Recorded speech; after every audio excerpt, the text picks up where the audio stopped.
नमस्कार मित्रांनो, माझे नाव राजेश आहे। मी माझ्या आयुष्यात घडलेली एक सत्य घटना सांगणार आहे। शहरात आमचे मोठे घर होते आणि मध्यवर्ती भागात घर असल्याने आमच्या इथे अनेक भाडेकरू होते। आमच्या इथे नवीन जोडपे राहायला आले होते। कुलकर्णी काका आणि अक्षदा काकू, त्यांची मुलगी श्वेता ही शिक्षणासाठी मामाकडे पुण्याला गेली होती। त्यामुळे काका सकाळी कामाला गेल्यावर श्वेता काकू घरी एकट्याच असायच्या। तेव्हा माझे वय अंदाजे 25 असेल। लग्न झालेले नसल्यामुळे माझ्यामध्ये खूप जास्त कंड होता। मी दिसायला एकदम साधारण असल्याने मला कोणी गर्लफ्रेंड सुद्धा नव्हती। अक्षता काकू सोबत हळूहळू माझी ओळख वाढत गेली होती। मी गच्चीवर असताना त्या कधी वर आल्या तर आम्ही बराच वेळ गप्पा मारायचो। मी सिंगल असल्याने माझ्याकडे बरेच पैसे असायचे। मग मी इतके पैसे खर्च करतो हे ऐकून अक्षता काकूंना नेहमीच खूप आश्चर्य वाटायचे। मला अक्षता काकूंचा स्वभाव हळूहळू कळत होता। त्यांच्या नवऱ्याला पगार कमी असल्याने त्यांच्या सर्व इच्छा पूर्ण होत नव्हत्या। त्यांना बाहेर खाण्याची खूप चटक होती आणि बाजारात गेल्यावर पैसे नसताना सुद्धा नवनवीन वस्तू विकत घेण्याची त्यांना खूप इच्छा असायची, असे मला त्यांच्या बोलण्यातून कळाले होते। आमची मैत्री जशी वाढत गेली तशी अक्षता काकू बऱ्याचदा माझ्याकडून पैसे उधार घ्यायला लागल्या आणि नंतर हळूहळू करून त्या परत पण करायच्या। तेव्हाच मी नवीन गाडी घेतली। अक्षता काकू मला म्हणाल्या, तुझ्या गाडीवर मला बाजारात घेऊन चलतोस का? मी होकार दिल्यावर काकू माझ्या गाडीवर बसून आम्ही बाजारात गेलो। 2 ठिकाणी सामान घातल्यानंतर अक्षता काकूने मला दुकानासमोर गाडी लावायला सांगितली आणि माझ्याकडून काही पैसे उधार घेतले। मी बघितले तर ते ब्रा पॅन्टीचे दुकान होते। मी अक्षता काकूंना म्हणालो, तुम्ही जाऊन या आतमध्ये, मी इथेच थांबतो बाहेर। यावर अक्षता काकू म्हणाल्या, काहीच होत नाही, तू सुद्धा आतमध्ये ये। तिथल्या सेल्स गर्लनी काकूला बरेच ब्रा पॅन्टी दाखवले, पण काकूला काहीच पसंत पडलं नव्हतं। तेवढ्यात माझी नजर एका पोस्टरवर गेली। मी सहजच अक्षता काकूंना बोलून गेलो, हे बघा किती छान आहे, आवडेल तुम्हाला।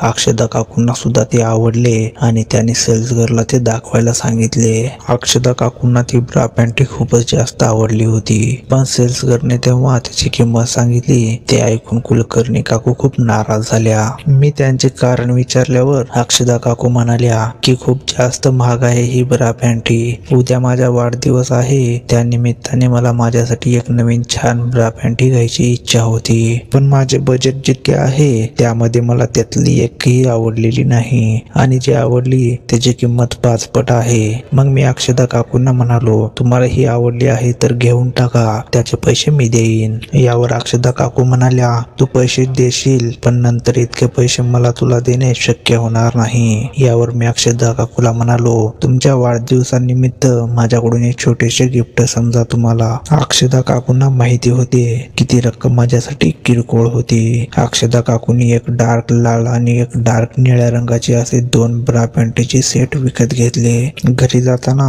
अक्षता काकू खूप आता खुश होत्या।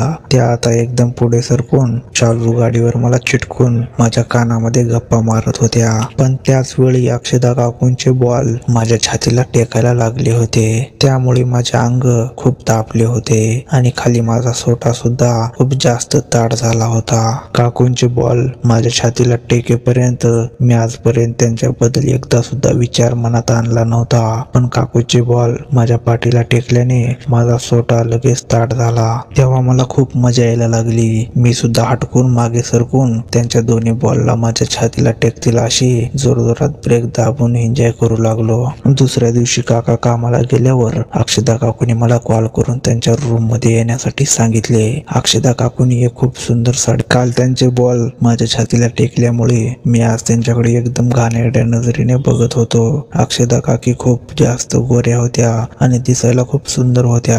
त्यांची फिगर सुद्धा एकदम छान होती। त्यांच्या घरात गेल्या गेल्या मी त्यांना एक गिफ्ट बॉक्स हातात दिला। ते बघून अक्षता काकू खूप जास्त खुश झाल्या। मी त्यांना तो बॉक्स माझ्या समोर उघडायला लावला। तो बॉक्स उघडल्यावर आतमधली साडी बघून अक्षता काकू आनंदाने उड्या मारायला लागल्या आणि आनंदाच्या भरात त्यांनी मला घट्टमिठी मारली। अक्षता काकूंनी मला अचानक घट्टमिठी मारल्याने मी क्षणभर स्तब्ध झालो, पण त्यानंतर मला अक्षता काकूंचे मोठे बॉल माझ्या छातीला टेकत आहे हे जाणवले। काकूंचे मोठाले बॉल माझ्या छातीला दाबायला लागल्याने माझा सोटा खालून ताट झाला आणि खालून काकूच्या चिमणीला त्याचा फर्श व्हायला लागला, पण आनंदाने त्यांना ते समजत नव्हते।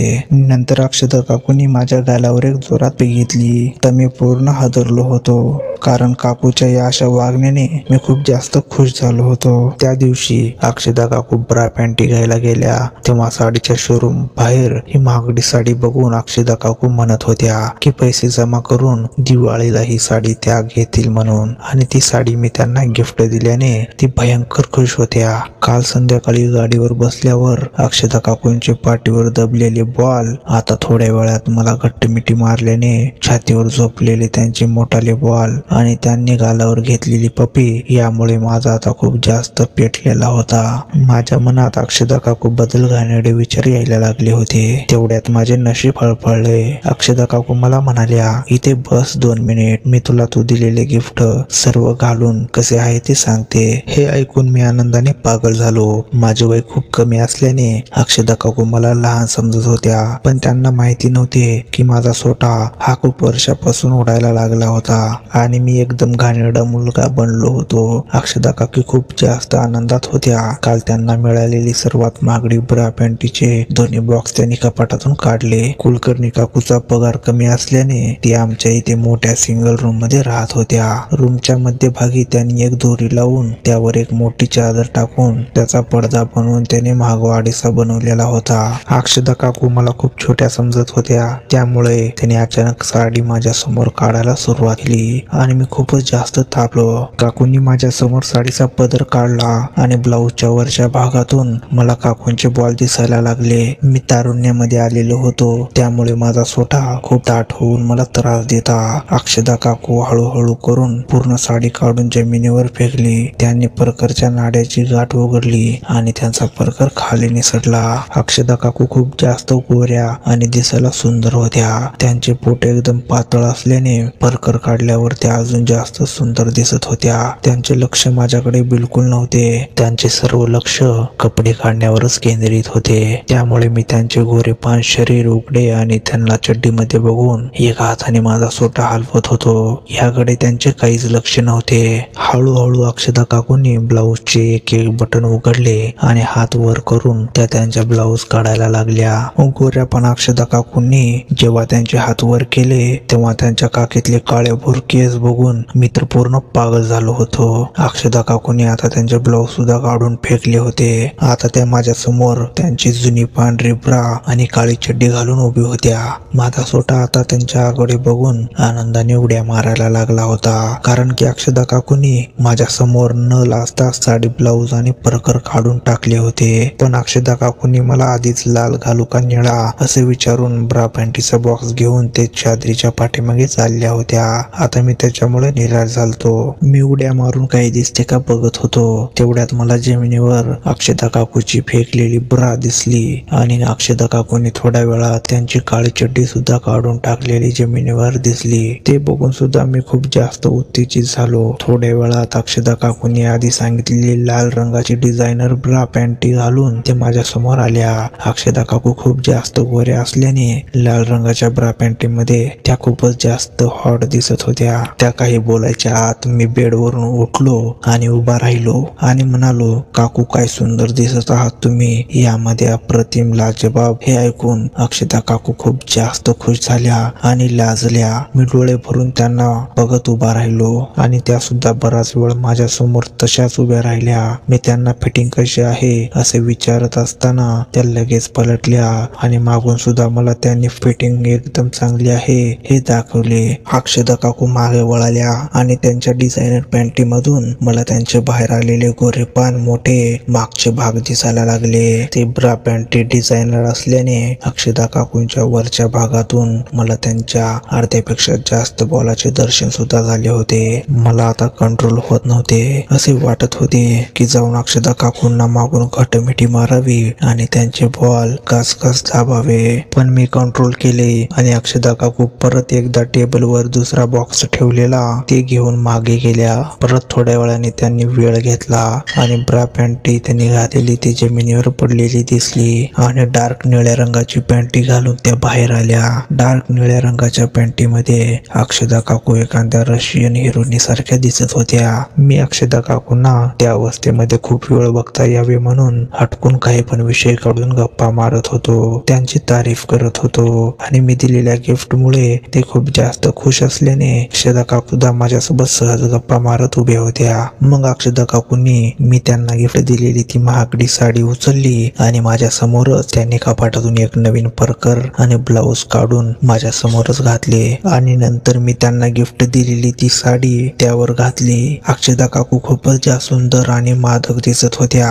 साडी घातल्यावर कुलकर्णी काकू मला म्हणाल्या, तुझ्यामुळे आज माझ्या मनातल्या सर्व इच्छा पूर्ण झाल्या. नाहीतर पैशाच्या प्रॉब्लेम मुळे मी स्वप्नात सुद्धा इतकी महागडी डिझायनर ब्रा पॅन्टी घेऊ शकले नसते आणि साडी घ्यायला सुद्धा मला 7-8 महिने पैसे जमा करून दिवाळीचे बोनसचे पैसे टाकून घ्यावी लागली असती. मी अक्षदा काकूला सहज बोलून गेलो की हे पैसे माझ्यासाठी खूप छोटी रक्कम आहे, तुम्ही माझ्यासाठी स्पेशल आहात. त्यानंतर तुम्हाला जे काही आवडेल ते तुम्ही मला सांगत जा. मग नंतर काकूनी मला थांबवून माझ्या आवडीचे पदार्थ बनवायला सुरुवात केली. पण याची जड आणि भारी साडी घातल्याने त्यांना गरमी होत होती, त्यामुळे त्यांनी परत माझ्या समोरच ती साडी परकर ब्लाऊज काढून टाकले आणि ब्रा पॅन्टी बदलण्यासाठी त्या पडद्याच्या मागे गेल्या. पण यावेळी अक्षदा काकू गडबडीमध्ये थोड्याशा अलीकडे उभ्या राहिल्या होत्या, म्हणून मी अजून थोडासा त्या बाजूला वाकून जास्तीत जास्त कपडे बदलताना बघण्याचा प्रयत्न करू लागलो. तेवढ्यात मला अक्षदा काकू चड्डी काढत असलेली दिसली. मी जिथे बसलो होतो तिथून मला फक्त अक्षदा काकूंच्या मांड्याची उघडी बाजू मला दिसत होती. अक्षदा काकूंनी मी दिलेली डार्क निळ्या रंगाची चड्डी काढली आणि मला त्यांची कमरेपासून पूर्ण उघडी मांडी दिसू लागली. पण मी खूप प्रयत्न करून सुद्धा मला त्यांची चिमणी आणि त्यांचा मागचा भाग काही केल्याने दिसत नव्हते. मग अक्षदा काकूंनी त्यांची जुनी चड्डी घातली आणि हात वर करून त्यांनी त्यांचा ब्रा सुद्धा काढला. त्यावेळी मला त्यांच्या बॉलची एक बाजू पूर्णपणे स्पष्ट दिसायला लागली. ते बघून मी माझा हात माझ्या चड्डीत घालून माझा सोटा हलवायला लागलो. अक्षदा काकू ब्रा घालत असताना अचानक त्यांच्या दाराची कडी वाजली आणि आम्ही दोघे घाबरलो. कथेचा दुसरा भाग पल्लवी या चॅनेलवर अपलोड होईल. चॅनेलवर जर नवीन असाल तर चॅनेलला सबस्क्राईब करा. भेटूया पुढच्या भागामध्ये.